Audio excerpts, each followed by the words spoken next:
High above the Berlin Wall today, Mrs. Thatcher spotted an East German border guard watching her. Has anyone got a pair of binoculars? Can we look at them as they're looking?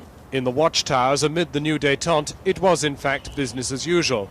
With binoculars by now produced, Mrs. Thatcher ascertained it for herself.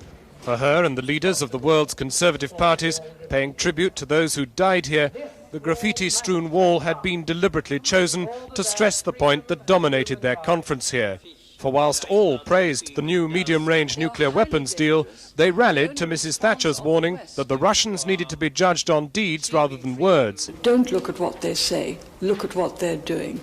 Look at their record on human rights. They are still in Afghanistan.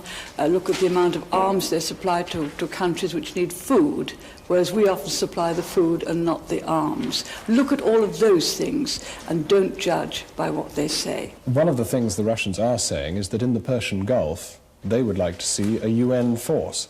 Who in the world would be a commander? How would the rules of engagement be done? They'd all come under all members of the United Nations. How in the world would you get agreement among the United Nations as to how that force should use its power? You wouldn't.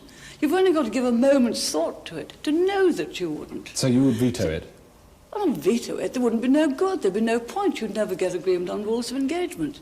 The Soviet Gulf Initiative apparently holed in the water then, Mrs. Thatcher left here very much the author of an overall message to the superpowers that in the enthusiastic build-up to the summit, talk of further nuclear disarmament in Europe should not be allowed to get out of hand. Jon Snow, News at 10, Berlin.